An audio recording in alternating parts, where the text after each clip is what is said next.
सारिਆਂ ਨੂੰ सत श्री अकाल जी। ਅੱਜ मैं ਤੁਹਾਨੂੰ ਆ डिज़ाइन बनाना दसन लगी हाँ। ये भी मेरे अपने व्यूअर जिन्होंने मैनू आ डिज़ाइन की पिक भेजी तो मैं बना के तैयार किया है। ये बहुत ही आसान तरीके नाल डिज़ाइन जिहड़ा बन के तैयार होया है। ये आप अपनी कोटी ते जैकेट ते जिहड़ा डिज़ाइन है पा सकते हैं। हुण मैं तुहानूं बनाउणा दसदी आं, आपां इहनूं किवें बनावांगे। 7 फंदियां दे विच अपना डिज़ाइन बनूगा, 4 सिलाइयां बन के कंप्लीट होगा। जो भी आप सिलाई ते फंदे पाने 7-7 फंदियां के हिसाब नाल फंदे पा के 4 फंदे आप वध पावांगे। तो हुणे मैं तुहानूं बनाउणा दसदी आं आपां इहनूं किवें बनावांगे। हुण मैं सिलाई ते 18 फंदे पा के 2 सिलाइयां प्लेन बनाईआं वा। पहला फंदा आप खाली उतारांगे, अपने लिए धागा करके 2 फंदे उल्टे, धागा पिछे करके इदां आप 2 फंदियां दा 1 फंदा करांगे।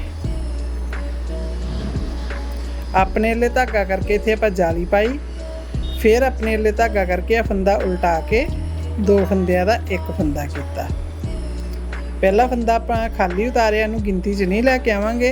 अगे 2 फंदे उल्टे, 5 फंदियां दे विच आ डिज़ाइन, यही 7 फंदियां नूं आपां जिहड़ा बार-बार रिपीट करना है। फिर वेखो 2 फंदे उल्टे,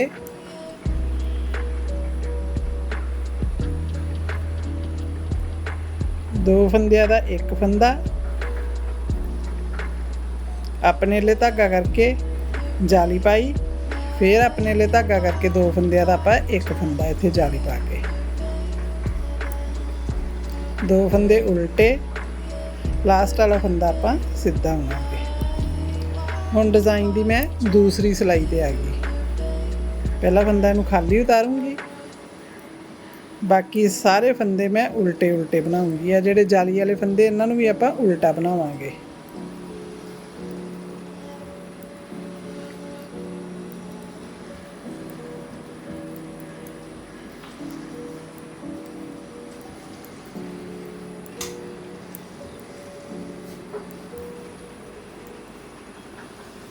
हुण आपां डिज़ाइन की तीसरी सिलाई ते आ गए। पहला फंदा आपां खाली उतारांगे, अपने लिए धागा करके 2 फंदे उल्टे। हुण आ जिहड़ा 5 फंदियां ते आपां डिज़ाइन पाया ही, ये 5 फंदे आपां सीधे बनावांगे। फिर 2 फंदे उल्टे, 5 फंदे सीधे,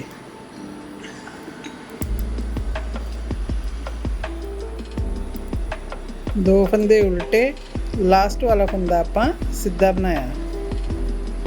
हुण आपां डिज़ाइन की चौथी सिलाई ते आ गए। पहला फंदा खाली उतारिया, बाकी सारे फंदे आपां इस तरीके उल्टे बनावांगे।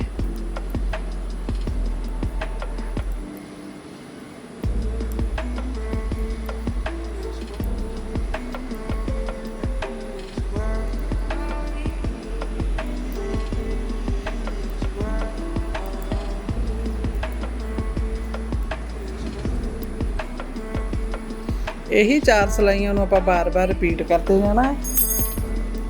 एक शानदार डिज़ाइन तैयार करते जाना। आ देखो,